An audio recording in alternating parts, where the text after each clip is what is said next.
Bonjour frères et sœurs en Christ. L'absence de rassemblement dans nos lieux habituels de culte ne doit pas fragiliser notre foi en Jésus-Christ. C'est pour cela, nous, l'Église, nous devons continuer à affermir la foi des peuples de Dieu en gardant les mêmes programmes, mais cette fois-ci dans les réseaux sociaux. Pour nous, les centres évangéliques de la Trinité mondiale de prière, nos programmes restent les mêmes. Les dimanches à partir de 8h, culte d'adoration et d'action de grâce. Les mercredis à partir de 17h30, école de délivrance. Les vendredis à partir de 17h30, des moments forts d'intercession. Tous ces programmes sont à suivre spécialement dans les réseaux sociaux pendant cette période. Par contre, nos bureaux restent ouverts les mardis et les jeudis, de 10h à 16h. Que Dieu bénisse notre nation.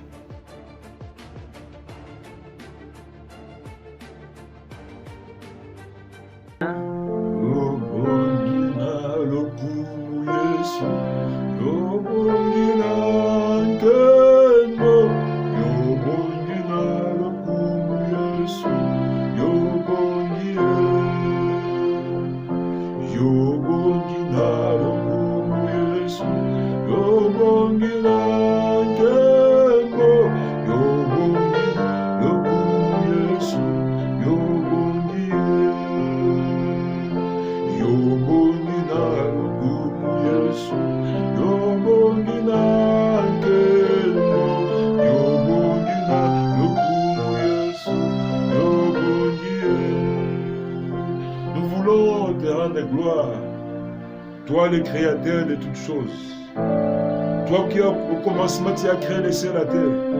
Les cieux et la terre cesseront, mais toi tu demeures les mêmes. Tes années en toi ne finiront jamais. Parlant de nous, les hommes, toi tu as dit, pour vous les hommes, même les nombres de vos cheveux sont tous comptés. Tu as dit qu'aucun moineau ne tombe du ciel sans ta permission et ta volonté. Et tu as ajouté que c'est toi seul qui tiens les clés de la mort et de ce jeu de mort. Ça c'est pour nous montrer clairement que tu es au contrôle de toutes choses. Nous voulons te rendre grâce à ce jour de mercredi. Nous sommes là pour cette école de délivrance. Nous prions que l'Esprit de Dieu, l'Esprit de vérité, nous accompagne au nom de Jésus-Christ. Alléluia. Alors, ce mercredi, nous commençons un enseignement sur la délivrance contre l'oppression, l'obsession et la possession démoniaque. Spécialement aujourd'hui, nous allons parler sur l'oppression, la délivrance contre l'oppression. Alors, le point 0, notre objectif, c'est quoi? Notre objectif, c'est pousser les chrétiens à grandir dans la liberté pour jouir de la nouvelle vie que Jésus-Christ a déposée en nous. La Bible dit, à ceux qui l'ont réussi, à ceux qui croient en son nom, il les a donné le pouvoir de devenir enfants de Dieu. Depuis ce jour-là, nous avons réussi une nouvelle vie. Et la nouvelle vie que nous avons réussi, nous devons, pendant notre séjour sur la terre, jouir de cette vie. Et c'est pourquoi notre objectif, c'est nous aider à grandir dans la liberté pour jouir de cette vie que Jésus-Christ nous a donnée. Alors, si nous voulons définir, le premier point, nous voulons définir l'oppression, c'est quoi? L'oppression, c'est une attaque extérieure que les forces des ténèbres lancent contre nous dans le but de nous assujettir, de nous contrôler, de nous imposer ainsi de vie. Voilà comment se passent les choses. Quand l'ennemi nous oppresse et il trouve qu'il n'y a pas de résistance contre l'oppression, ce que l'ennemi va faire, c'est quoi? Il va élever le niveau de l'attaque. Là maintenant, nous entrons dans une autre dimension que nous appelons l'obsession. Là maintenant, l'ennemi n'attaque plus à l'extérieur, mais l'ennemi commence à contrôler un aspect de votre vie. Là maintenant, nous parlerons de l'obsession démoniaque. Et là, vous allez entendre les gens dire, c'est plus fort que moi. Je n'arrive pas à m'en passer. Parce que maintenant là, l'attaque n'est plus extérieure. L'ennemi commence à contrôler un aspect de la vie. Et quand l'ennemi se rend compte que vous ne faites rien, vous ne vous opposez pas à ce qu'il lui fait contre vous, il peut élever maintenant le niveau de son attaque. Et là, nous passons maintenant à ce que nous appelons la possession. Et dans la possession, Il y a des choses. Il y a ce que nous appelons la possession partielle et la possession totale. Dans la possession partielle, vous allez trouver que l'homme a une double personnalité. Enfin, on dit, pourquoi vous avez fait ça? Je ne sais pas. On a vu des gens commettre des gaffes, commettre des viols, des gens commettre des gaffes, et puis après, mais pourquoi il a fait ça? Je ne sais pas. C'est comme si une force m'a appris. Donc là, l'homme a la double personnalité. Et si cet homme ne fait rien encore, il se contente, il laisse l'ennemi agir, et là nous passons maintenant dans ce que nous appelons la possession totale. Là, il faudra vraiment beaucoup de grâce de la part de Dieu. Alors, le deuxième point, le but de l'oppression, c'est quoi? Qu'est-ce que l'ennemi poursuit dans l'oppression? La première chose que l'ennemi poursuit dans l'oppression, c'est nous faire sortir du chemin de notre destinée. Parce que l'ennemi le sait très bien que Dieu ne nous accompagnera que si nous sommes sur le chemin de notre destinée. Alors, tout ce que l'ennemi va tenter de faire, c'est de nous faire sortir du chemin de notre destinée. J'aimerais bien que nous lisons Matthieu chapitre 16, du verset 13 au verset 23. Je vais lire rapidement. Jésus étant arrivé dans le territoire de Césarée de Philippe, demanda à ses disciples, « Qui dit-on que je suis, moi, le Fils de l'homme ?» Il répondit, les uns disent que tu es Jean-Baptiste, les autres Élie, les autres Jérémie, ou l'un des prophètes. Et vous, leur dit-il, qui dites-vous que je suis? Simon Pierre répondit, tu es le Christ, le Fils de Dieu vivant. Jésus reprenant la parole dit, tu es erré, Simon, fils de Jonas, car ce ne sont pas la chair et le sang qui t'ont révélé cela, mais c'est mon Père qui est dans les cieux. Et moi je te dis que tu es Pierre, et que sur cette pierre, je bâtirai mon église, et que les portes de séjour des morts ne pourront point contre elle. Je te donnerai les clés du royaume des cieux. Ce que tu lieras sur la terre sera lié dans les cieux, ce que tu délieras sur la terre sera délié dans les cieux. Et il recommanda aux disciples de ne dire à personne qu'il était le Christ. Dès lors, Jésus commença à faire connaître les disciples qu'il fallait qu'il allât à Jérusalem, qu'il souffrit beaucoup de la part des anciens, des principaux secrétaires, des scribes, qui fut mis à mort et qui resta le troisième jour. Pierre, l'ayant pris à part, s'est mis à les répondre et dire, à Dieu ne plaise, Seigneur, cela ne t'arrivera pas. Mais Jésus se retourna et dit à Pierre, arrière de moi, Satan, car tu mets en scandale. Tes pensées ne sont pas les pensées des dieux, mais celles des hommes. Là, vraiment, c'est un exemple, quelque chose qui va nous aider à bien comprendre c'est quoi le but de l'oppression. On voit ici, et Jésus qui pose la question à ses disciples, il voulait s'assurer si ces gens qui ont marché avec lui pendant 3 ans, ils ont compris qu'il est le Messie. Et il pose la question, d'abord, au dire des gens disent que je suis qui? Et chacun a essayé de répondre, ce qu'il a entendu parler sur Jésus-Christ. Et là, nous comprenons tous que la vie chrétienne, ce n'est pas fondé sur la sincérité, mais c'est la révélation. Ces gens-là ont donné la réponse en identifiant Jésus comme Jérémie, comme Élie. Ils étaient sincères dans leur cœur, mais dans les rêves. Et voilà, et puis il pose à ses disciples la question, et vous dites, qui suis-je? Et voilà, Pierre qui prend la parole, il dit que tu es le Christ, le Fils de Dieu. Donc nous comprenons que la vie chrétienne, c'est un problème d'abord de révélation. Et Jésus lui dit, c'est ce que tu viens de dire, d'abord, ce n'est pas le sang et la chair qui t'ont révélé, c'est une révélation. Et moi, je vais bâtir mon église sur cette révélation, même la mort ne pourra rien contre mon église. Et après, Jésus a commencé à expliquer à ses disciples comment son ministère terrestre va se terminer. Il s'est dit, ils vont monter à Jérusalem, et là, Jésus sera arrêté, il sera mis à mort pour le salut de plusieurs. Mais Pierre n'a pas compris. Il voit Jésus-Christ à quel âge? Il a 33 ans, et il n'est pas marié, tout ça. Et voilà, le diable passe par Pierre. Et la Bible dit, Pierre ayant pris à part Jésus-Christ, commence à le prendre, etc. Comment tu peux dire ça? Tu as quel âge? Tu as 33 ans, est-ce que tu es marié? Tu n'es pas encore marié, tout ça. Mais ce qui est bien. Et Dieu n'acceptera pas que une telle chose t'arrive. Mais Jésus, ayant le discernement, Pierre était loué. Il a donné la première révélation. Mais cette fois-ci, Jésus comprend que ce qui sort de la bouche de Pierre, c'est une oppression.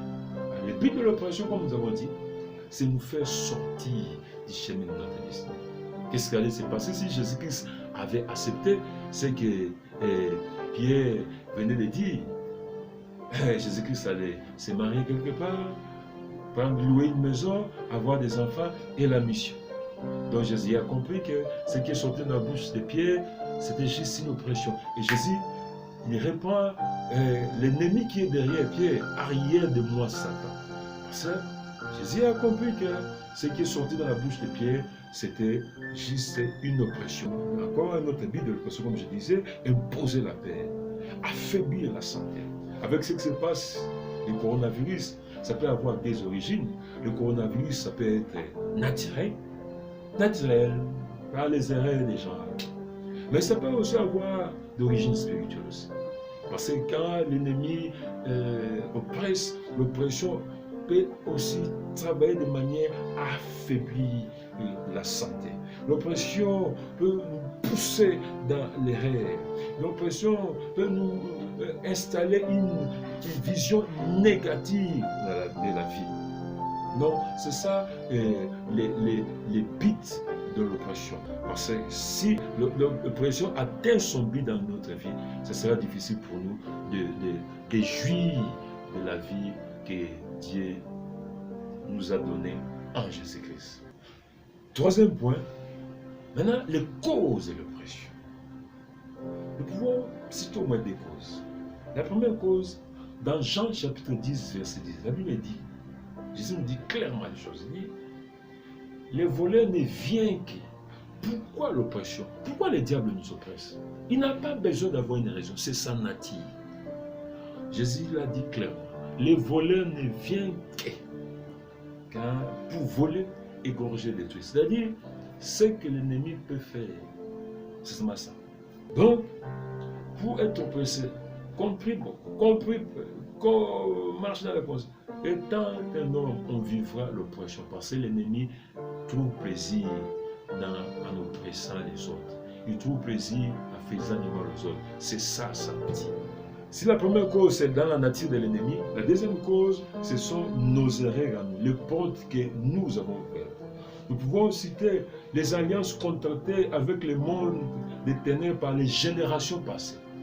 Il y a des choses que nos grands-parents, nos parents, parfois nous-mêmes, nous avons fait avec le monde des ténèbres. Aujourd'hui, ces choses travaillent pour nous oppresser. Je prendrai l'exemple de la résurrection de Lazare.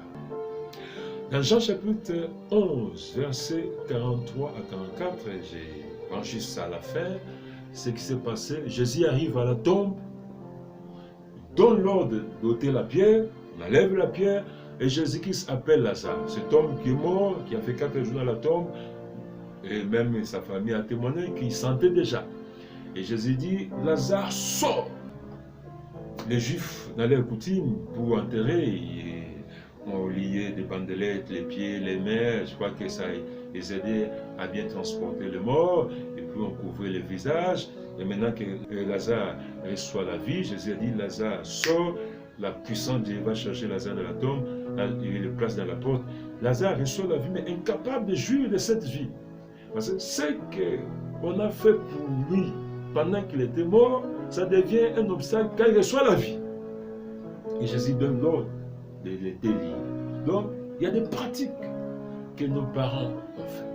On a vu dans d'autres coutumes, quand un enfant vient au monde, on le prend, on le lave avec les os des singes. Mais qu'est-ce qui va se passer après? L'enfant va se développer une double personnalité. Il aura un comportement influencé par cette pratique-là. C'est une fille qui vient au monde, on lave avec les os des singes, on dit, les os des chimpanzés. On dit, pendant qu'elle va grandir, elle va dominer, elle sera une femme difficile, mais une telle femme maintenant dans le mariage, ce qu'on a fait pour elle, c'est-à-dire en tant qu'une païenne, en tant qu'une non-croyante, maintenant dans le mariage, ça va lui servir à quoi? La même pratique qui était bonne pendant qu'elle était non-croyante, en devenant croyante, cette pratique-là deviendra un obstacle. Et plusieurs en souffrent à cause de ce que nos grands-parents ont fait. Peut-être avec un cœur sincère, mais sans la révélation. Pour notre protection, pour que nous soyons forts, pour qu'on ne soit pas dominés, pour qu'on écrase les autres.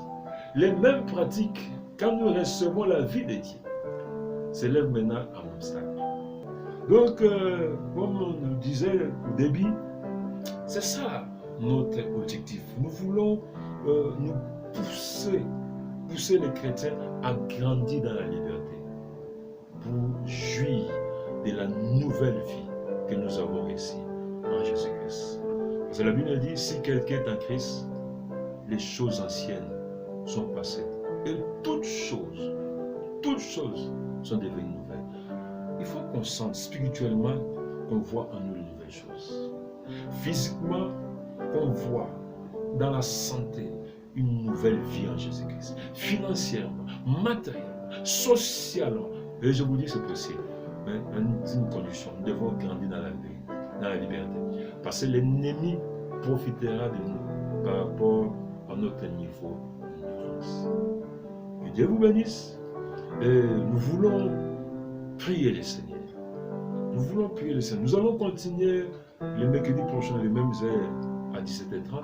Mais maintenant, nous voulons prier le Seigneur. La prière d'aujourd'hui, c'est simple.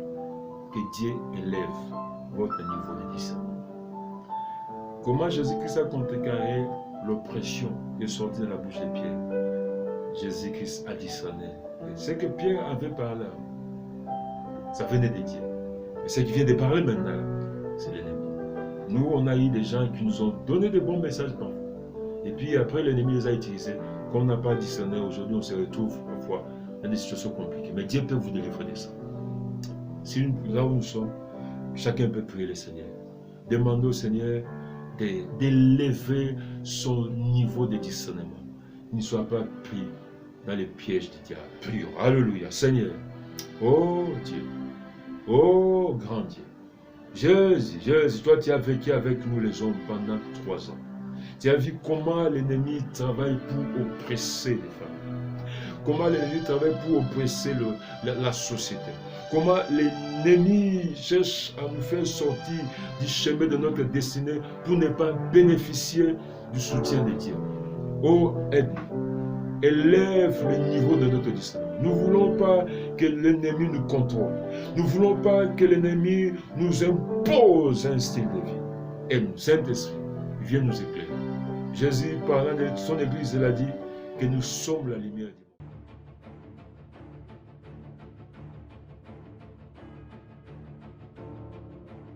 Bonjour frères et sœurs en Christ. L'absence de rassemblement dans nos lieux habituels de culte ne doit pas fragiliser notre foi en Jésus-Christ.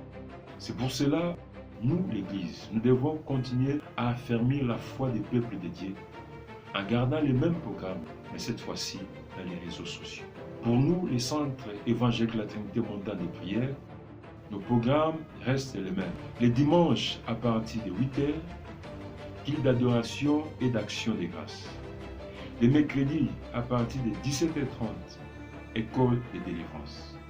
Les vendredis à partir de 17h30, des moments forts d'intercession.